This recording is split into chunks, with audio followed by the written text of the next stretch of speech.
Today I'm going to tell you, I'm going to go a little bit outside of the web sphere and also outside of the kind of ubiquitous computing stuff that I've been talking about recently. And I'm going to talk essentially about how the design and manufacture of consumer products, things that you're familiar with, will actually look a lot more like a web design in probably, I'm predicting, the near future, and how web designers and the techniques that you have developed, UX designers have developed, will actually play a big role in it. So let me give you kind of a small map, because this talk is kind of fragmented, and so I am going to show you what the fragments are. So I'm going to start by telling you about who I am and how I went from thinking about the web and web design to manufacturing. Then I'm going to give you a little bit of history on, it's a kind of a personally constructed history, not nearly as rigorous as Alex showed today, on the amount of work it takes to make a thing. So it's very abstract in that sense. And then I'll describe a vision for, it essentially proposes a world of 8 years from now that resembles today from a consumer's perspective, but actually behaves very, very differently from basically every other angle. And then I'm going to look at some recent history and talk about what's related and a couple of things that are related and why they're not the thing that I'm talking about. Then I'll tell you a little bit about what we need to do, or specifically one thing that I think that user experience designers can really make a giant impact in. And then I'll tell you why you're awesome. Excuse me, let me grab some water. I sat out the first dot-com crash writing a book about the work that I'd been doing, essentially during the first dot-com boom. After that, I had to do something. And it's a cookbook of user research methods. The original one came out in 2003, and the second edition, which was revised by Elizabeth Goodman and Andrea Moed, with 80% new content, came out about 6 weeks ago. So buy one for everyone on your team. Then in 2001, I co-founded a design and consulting company called Adaptive Path. And at that point, a couple of years later, into Adaptive Path, I'd been working exclusively on the web for more than 10 years, and I was fried moving pixels around. So I started another company called ThingM with Todd Kurt. And I left Adaptive Path, and I left the web behind entirely. And ThingM is an R&D lab and a micro-manufacturer.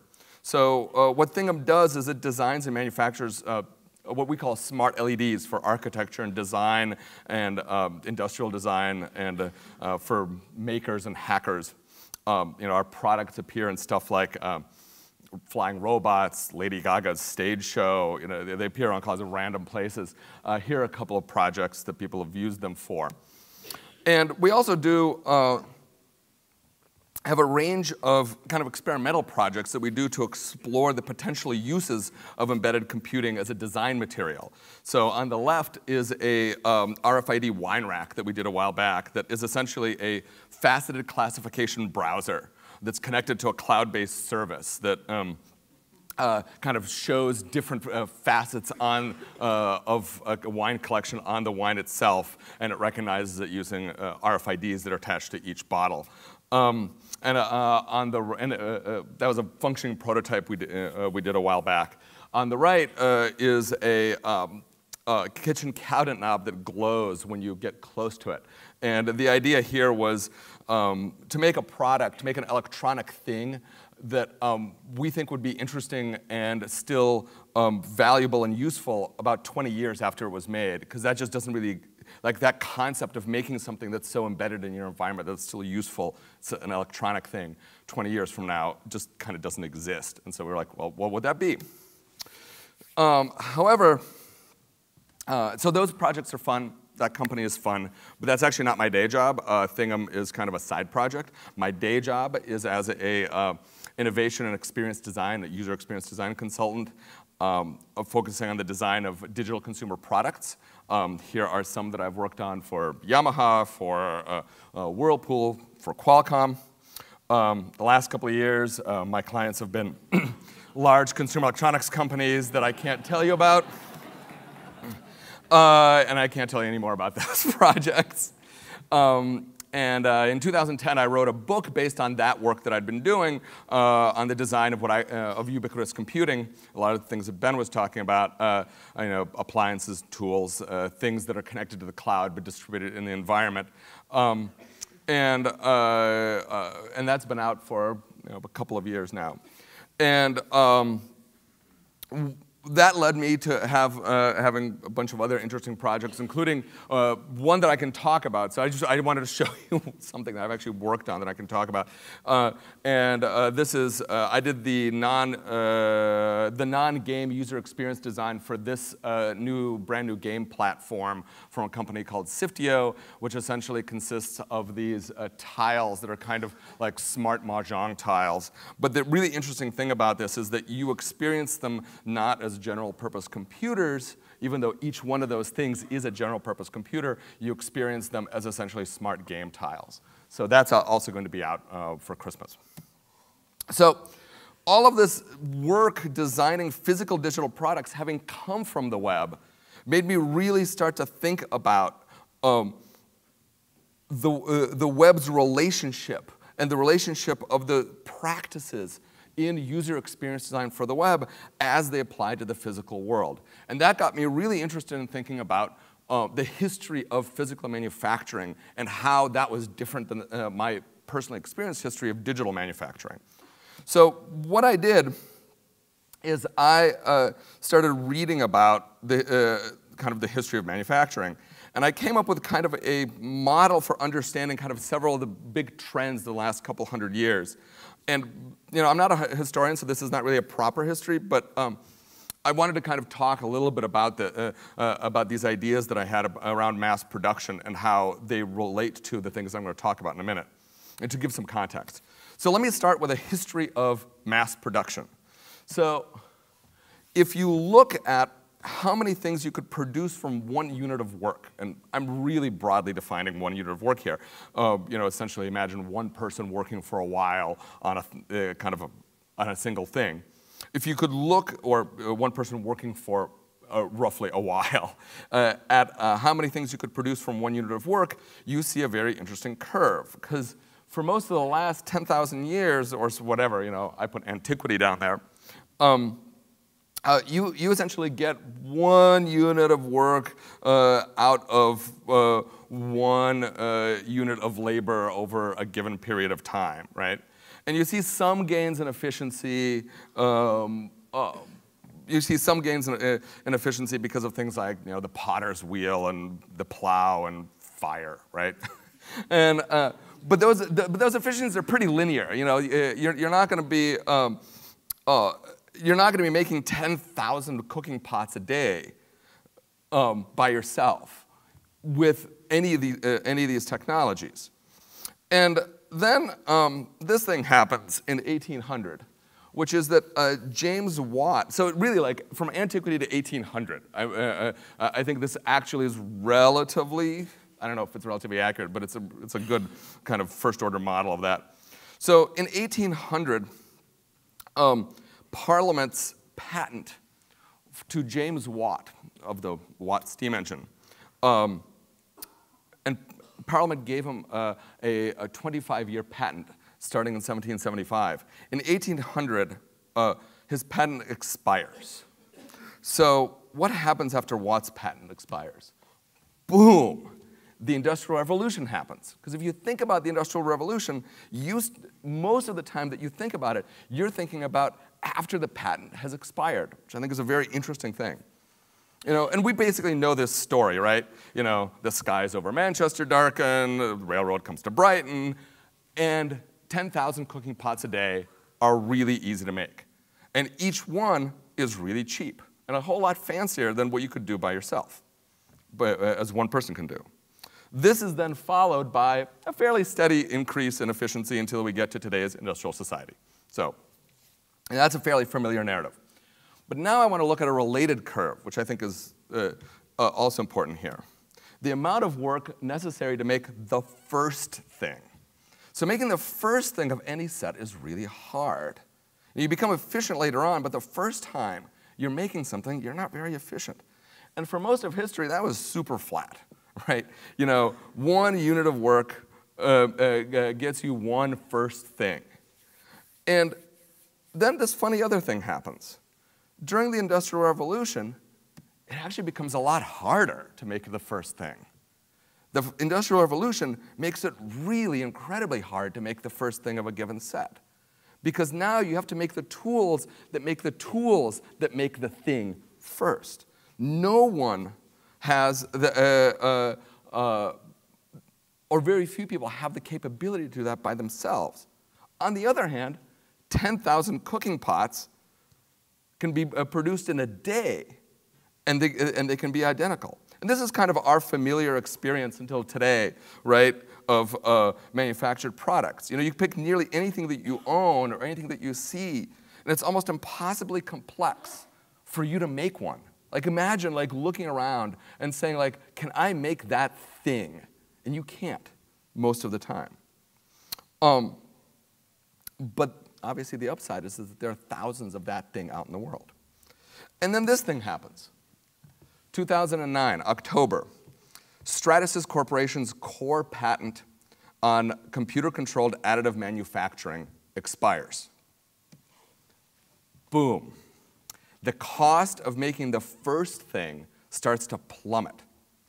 So Stratasys, when you hear of a MakerBot or you hear of a RepRap or you hear of anything, that's all based on technology that Stratasys patented in 1989 that expired in October of 2009. The cost of making the first thing plummets while the cost of making lots of things stays the same. Until now, you could have one or the other. You could have design flexibility or scale and cost, but not both. Digital manufacturing lets you have both high flexibility and mass scale because it scales linearly, unlike the way that you had to do things in traditional industrial design, industrial revolution manufacturing. You know, because the upfront cost of making 1 or 1,000 is the same. The machine that you use to prototype with can be the machine you manufacture with.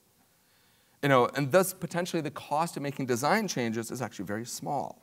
So this is, I'm showing you a thing from MakeyLab, who some of you are probably familiar with. They're a London toy startup that lets you configure your own doll, and then they 3D print the doll for you. So their manufacturing costs are actually completely linearly tied to how many individual dolls people want. There isn't this like giant hump that they have to cross at the beginning of production for each individual doll. They're completely linearly associated. And so this shift that I'm describing makes a really interesting shift in the power dynamics among the different players in this space. So for me, the power dynamics of product creation and kind of the power of, and responsibility shifts from those who are creating the supply, traditionally, the entities that are large enough that can afford to produce a large number of products and have that large upfront cost, and also be able to risk losing that in case they're wrong. It shifts the power from them to the people who are creating demand, namely the designers and those who enable product discovery, which are both very webby concepts. And that leads me to this, to describe what I believe is kind of the next new product ecosystem. So imagine Amazon 8 years from now. You know, it looks like this. You know, I took the trouble of designing Amazon from 8 years from now. Yes, it looks exactly like today. It has all the familiar ways that you know of discovering new products, of comparing them, of seeing what people think about them, of seeing what goes with what. You know, it has wish lists, and it has gold boxes, it has the whole thing. But there's a crucial difference, because the Amazon, roughly speaking, of the 2020, is not the front end to a fulfillment system as it is today. It is the front end to a set of factories. The back end, it doesn't look like this, which is a shot of the inside of a UPS warehouse, I believe. It looks like this, Ford Motor Company. When you click on buy, what you're doing is you're starting a manufacturing process at the factory nearest you instead of a delivery process from a warehouse outside of town. It's a fundamental shift. Now let me tell you a little bit about why I think this is going to happen. So what created this change? The obvious answer, of course, as I said, open source 3D printing technology, such as this, which is a Form 1 printer that just got funded through Kickstarter. And what I want to say is, yes, this is transformative, but it's not the only thing. Rapid distributed manufacturing is essentially a necessary but not a sufficient condition. These printers, like I said, Stratasys' patent was 20 years ago, 23 years ago. These printers have been around for a long time. And if that's all that was necessary, we would have had this revolution. We would have had this deep change that I'm talking about earlier. But we didn't.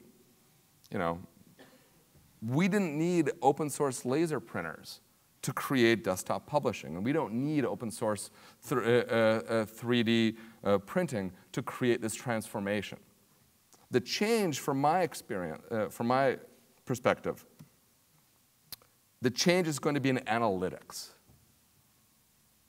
Because when you order from the Amazon of 2020, a counter is incremented that registers that you, a human being with a well-known set of behaviors and a demographic background, decided to buy this specific version of many possible versions of this specific idea. Moreover, since the world of 2020 is a world of ubiquitous computing, every product, potentially, can have a small bit of digital hardware in it that tracks how the product is used and, of course, with your implicit permission, sends that information to a central server, which aggregates the results and presents them back as analytics. So this allows designers to create multiple versions of an idea, of a physical product idea, and see how each version performs in the marketplace and in actual use. This should seem very familiar, because it's exactly how a lot of web design happens. Rather than depending solely on designers' experience and intuition, as a lot of current product design does. This process gives designers information about which variations are preferred, who prefers it, and how people use it when they get it.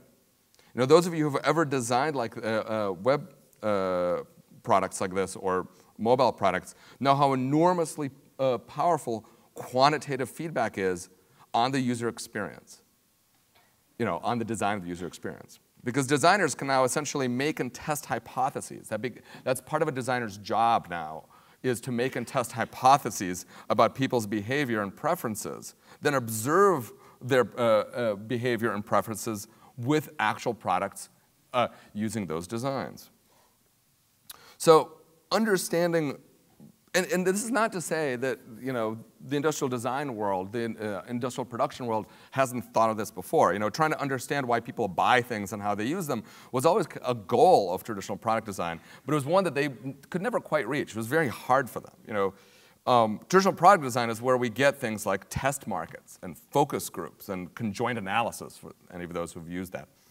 These are all essentially user-centered techniques for short-circuiting the long and complex industrial design manufacturing process. But actually, they had, relatively speaking, very little impact on it. In practice, kind of the annual mass release, and I'm speaking annual because most products are released annually, the annual mass release of a completely finished product was actually the primary form of user research for most consumer products. And when the products were out there in the marketplace, there was so much going on between the marketing and the product itself and competition and kind of the economic state. It was such a multivariate problem, it was almost impossible for designers and developers and the companies that hire them to see the signal through the noise, to understand what makes a product successful. And it's why you got crazy Finn stuff in Detroit in the 50s. What makes it successful and what doesn't.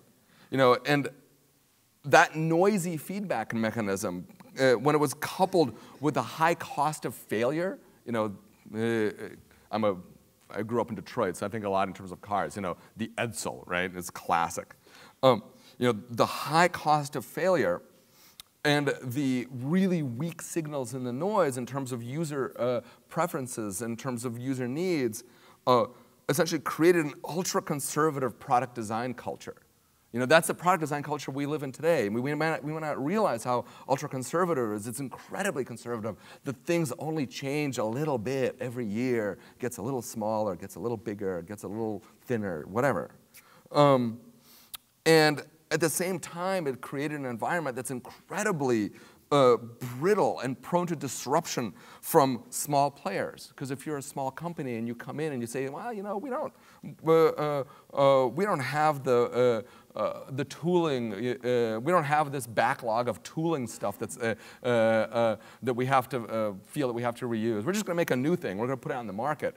And then that completely disrupts the business of a big manufacturing company who then goes on to just buy the little company, because that's how they innovate, is by buying companies, right? That's all, all of those problems are essentially a product of this desire to get user research and the inability to do it in a traditional industrial revolution-style manufacturing process. However, when you have a rapid, cheap, distributed, low-volume manufacturing, when you can make one thing cheaply, and at the same time you have real-time analytics, you have a new way of designing products, because you can take these same processes and you can speed them up by orders of magnitude. You can test hypotheses out in the market that used to take years. You can do it in days. And that kind of tight-loop iteration between an idea and inexpensive market validation, that's the core of Eric Ries and Steve Blank's lean startup approach. And the core goal of lean startups is to rapidly identify who your customers are. Because you don't really know who your customers are when you go into a problem, and what they find valuable and useful, so that you can tell which of your assumptions are wrong. And most of them are always going to be wrong. And you can find that out as quickly as possible, and you can change course as quickly as possible. And when you're right, for those few times that you're right, you can follow those leads and expand on them. The lean startup approach has actually produced an enormous number of product innovation in web services and apps. Many of the things that have come out of Silicon Valley startups in the last 3 or 4 years have been straight-up lean startup projects, or they've attempted to be straight-up lean startup projects. My vision, obviously my hypothesis, is that it's possible to do this with anything by applying, essentially by directly applying the ideas, practices, and technologies that we develop for the web to physical product design. So one of the key questions then immediately appears is, well, how do you test your product hypothesis? On the web, quote unquote, manufacturing and distribution are really easy, right? In the most basic lean startup smoke test, what you do is you write some marketing copy, you put it on a website, you buy some keywords, and then you see how many people sign up for your non-existent beta. That is the basic idea of a lean startup smoke test. Do people even want your basic idea? And if they say that this is cool and they want to sign up, then you actually start making the product. Well, that component is actually coming online. That ability to test hypotheses against the actual marketplace is coming online. And people talk about crowdfunding. I've got Kickstarter up here. People talk about crowdfunding as this kind of new kind of investment vehicle. It's not an investment vehicle. I think it's primarily an alternate form of commerce. Kickstarter may deny it, but what they are, from my perspective, is they're a catalog for products that don't exist until enough people want them. And that's exactly the kind of signal that you want when you're doing a lean startup. It gives developers feedback about the popularity of their idea and makes them think about how to position that idea before they've made a single product, before they've made a single thing. And they're not the only kind of, only place that you're starting to be able to do these kinds of tests. You're starting to be able to test ideas out in the real marketplace. Even Etsy, which is all about selling small numbers of things, small numbers of bespoke handmade things. even Etsy allows very small runs of electronic products. I'm assuming that there has to be some felt in there somewhere, but Fab.com, which is one of the current kind of incarnations, and I have a slide right after this for the fancy, and they're kind of similar. It's an incarnation of kind of, you meet catalog meets magazine, right? And Fab.com, which I really associate with things like leather backpacks and rugs, even they sell electronics. I'm really focusing on electronics. I think that my ideas kind of work, potentially this idea can work with any kind of consumer product. I'm really focused on electronics because I think they're kind of the leading edge, and they're kind of the most kind of complex and interesting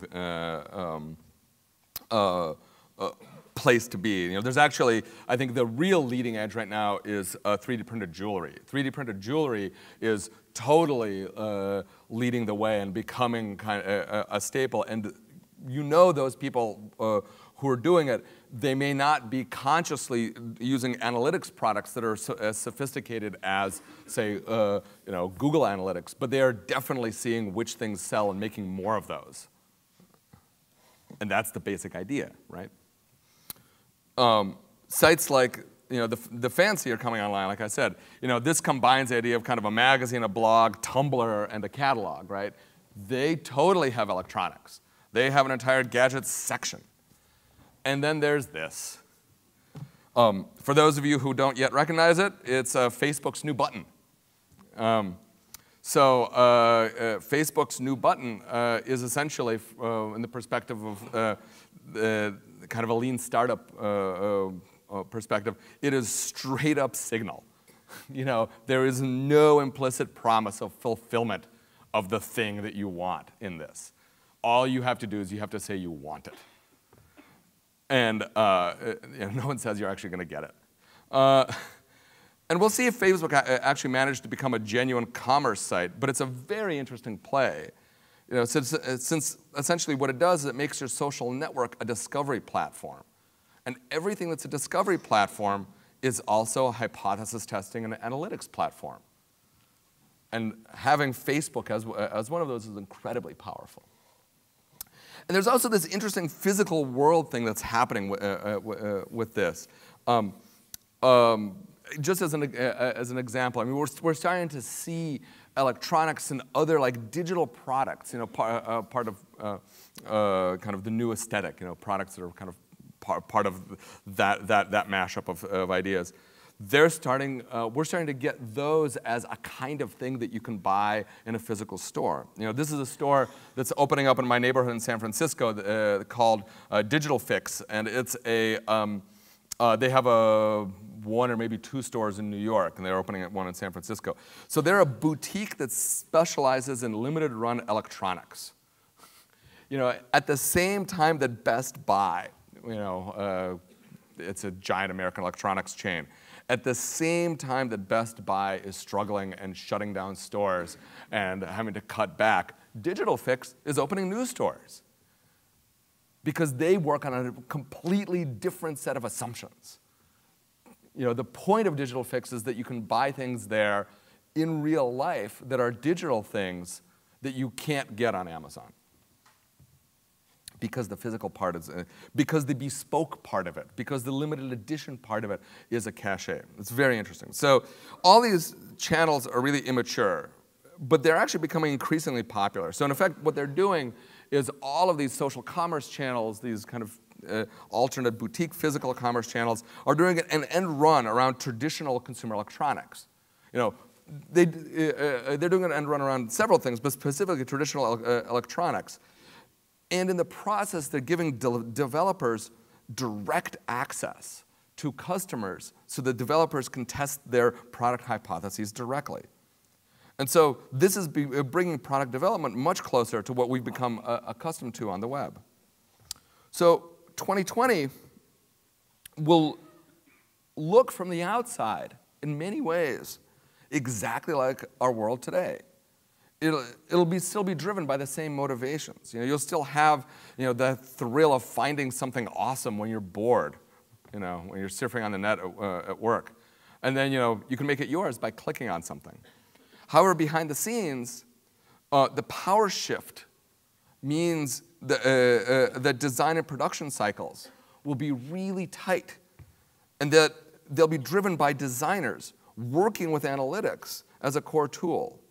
And like the flurry of apps that we have today, how you get people to find your idea will become incredibly important.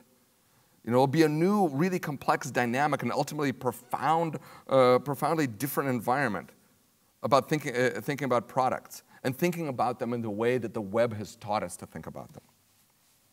So now I want to talk about what this is not. So I know what some of you are thinking, especially the people who've been around, were around 15 years ago. Hey, Mike just saw MakerBot and he got all excited. We've heard this before. It was called mass customization. We heard about it 16 years ago, and for some reason it never worked out. Well, why are we talking about this? Because I think the presentation of mass customization as essentially configurators for everything, such as this project from Levi's. This is a 1998 project for Levi's where everyone could design their own pants. This really gets user motivation wrong.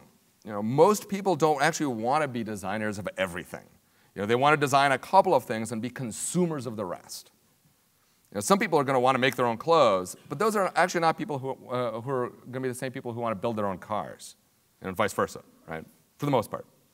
Makey Lab's doll configurator is fun, but you're not going to do that for everything. Because most people have better things to do than to figure out what colors and patterns look good together, what makes them, what makes you look sexy or powerful, whatever it is you want, or how much firmware will fit onto the onboard memory of that particular microprocessor. People are busy, and they want a professional to do that, professional designer to do that. They want someone who's really fluent in the tools and in the ideas to create a solution for them. So I'm also not talking about desktop manufacturing. So as much as all of us geeks want a Star Trek replicator, it's not actually that useful in practice. We just don't really need that much new stuff all the time. We don't need it to be made next to us. If you think about replicators, we already have replicators for one kind of medium. We already have a lot of printers. Everyone's got a printer. And they're useful, partially because the paper really slots in very neatly into kind of a information culture. But really, we don't use them that much for the most part. You probably, if you're like me, you probably shop online a lot more than you print. And outside of work, they don't get used that much at all. I think most importantly, both of those things, both mass customization and desktop fabrication, are essentially trying to imagine a world that's really different than ours in terms of people's motivations. I have nothing against envisioning new worlds and kind of working towards their creation. And that's one of the things that I do for my clients. That's one of the things that I end up doing as a ubiquitous computing user experience designer. You can't help it. But my experience has taught me that creating new worlds and changing the behavior of millions of people is really hard, and it takes a really long time. So if we look to the world, like if we just do a thought experiment, if we look to a world 8 years in the future, odds are is that people aren't going to have changed that much. Odds are is that most of us are still going to are not going to have a whole bunch more time to become mechanical engineers and electrical engineers and material scientists, right? As much as we'd like to. All of that sounds really fun to me. But I think that, and as much as I fully support the maker movement, I think that the minute that you actually start making something, you realize how hard it is to make things. And you realize that what you really want is you want the thing. And it would be really great if someone made that for you.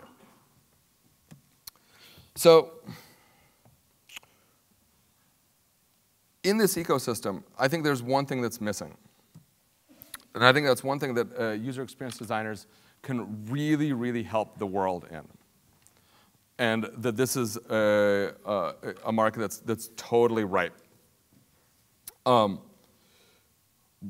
There does not exist a good way to collaborate on the design of physical products using the social tools of the web. using the social networks of the web. There are lots of little things that are on the edges. But to make better hypotheses, we need to be able to take advantage of those specialized skills that I talked about. You know, all the different kinds of engineering that are out there. And we need to be able to work together to create a shared understanding of what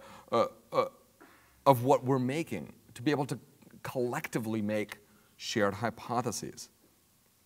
And for purely digital products, we actually have a lot of things that, that have evolved to help us with this. You know, we have GitHub, we have Basecamp, we have Balsamiq. Well, we have a lot of different similar products. But the physical world is way behind. If any of you have ever like, spent some time using a commercial CAD system, man, they're huge and they're incredibly hard to learn. Product lifecycle management systems, which is the way that which is essentially the base camp for physical products right now using the Industrial Revolution model.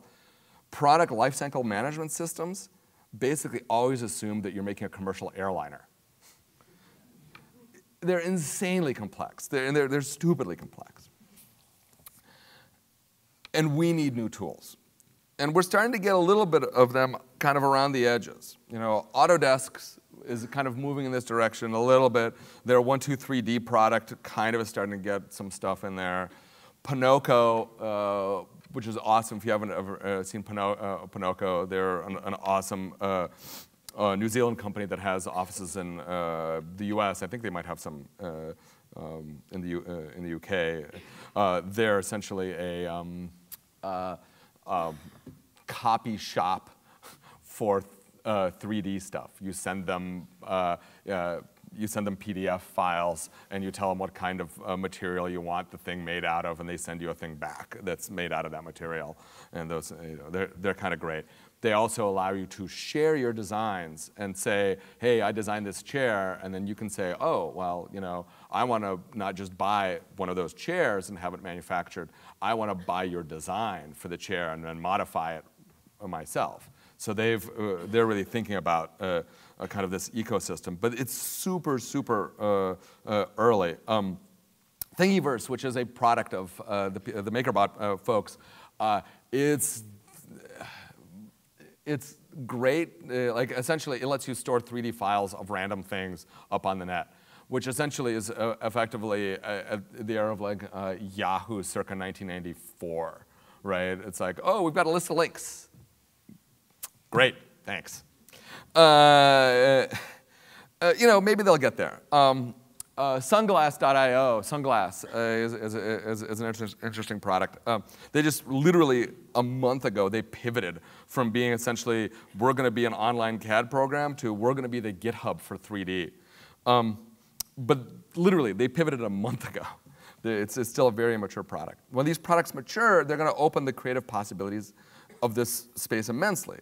If you start to think about how people use products right now, they share and expand basic building blocks. They collaborate remotely. They track what worked and what didn't, right? You don't have change tracking for 3D. Like, you don't have, for really basic stuff. You can't compare two things to see if they're the same. These tools are super, super immature, and when they get mature, it's going to blow wide open. And I realize it's going to take a while. But before we could have GitHub, we needed to have Makefiles, and that was like 25 years ago. We've had 25 years of evolution that have gotten us from Makefiles to GitHub. But this is where I think, in this space, is where you, user experience designers, can have a great effect. So let me pull all this together. So for me, this whole ecosystem, and I've given you the basic pieces, looks like this. And excuse me, because there's going to be kind of a bunch of buzzwords here. So digital fabrication, that's kind of the baseline, right? We know what that is. It allows us to make all kinds of things in small batches. Ubiquitous computing, Internet of Things, allows us to stream telemetry about products and actually track them. That's the click tracking of the physical world is the Internet of Things. Right? Big data analytics is the thing that lets us crunch all of that to understand people's behavior quantitatively based on how they actually use products. Social commerce creates the sales channels that lets us both find the products that are going to be in niche markets, because this is going to be a space that is exactly like the App Store right now. So it's totally crazy and very difficult to find things in, but it is a place that we're starting to wrap our brains around in terms of discoverability. We're starting to understand that. And social commerce like this is going to, around this space, is going to have that same issue and also going to hopefully mature in the same way. And finally, like I said, cloud-based design tools. That's going to lead to this new ecosystem. And in the full vision, as I've said a couple of times, it's really a design-driven. Partially this is me speaking as a designer, but really I think it really changes the relationship so that it becomes a design-driven product creation ecosystem where explicitly data drives the design. It doesn't completely drive, it doesn't make all the decisions for the, and it's not the creative process, it is the constraint process for design. This is a world that I'm talking about where products are made in small numbers only when they're requested, right? They're made locally because the data is, because data travels fast with local materials and workers while being at the same time, being able to use through the digital collaboration tools, the design and engineering talent anywhere on Earth. So if you need a mechanical engineer from Warsaw, or a mechanical engineer in Warsaw happens to be available today to look at the thing that you're building, you can do that. You can't do that right now. It's incredibly hard. In other words, my hope is that this system can use the best quality of both atoms and bits. Atoms are available everywhere, so you can make stuff out of them anywhere without having to move them around too much. Bits travel really fast, so you can use the information about what to make, and you can move that anywhere. And in that case, designers become the pivot point for the hypothesis testing for the business models for these individual products. They become the drivers of that to some extent. And the larger implications, kind of what I call the full pipe dream of this, means that we end up using fewer natural resources. We take full advantage of talented people wherever they are. We create products in large quantities only when a large number of people actually need them or want them. We meet the needs of tiny niche audiences because it costs nothing for us to address a tiny niche audience because we can make products in small numbers. And we can still take advantage of the infinite variety that is implicit in digital technologies, that is implicit in the manufacture with digital technologies. And who knows the most about this, about working in this way? Well, it's you. It's you, the web designers. Many of you who have been working with purely digital tools, many of you have been working with pure digital tools your entire careers. You may not know how to do 3D CAD, but you know what it means to collaborate on a design. You may have never done any mechanical engineering, but you've worked with engineers. You may have never made a product, but you've collaborated on a complex project with many technical challenges and, pardon the pun, many moving parts. You've worked in a tight loop with end consumers to understand how they experience a product.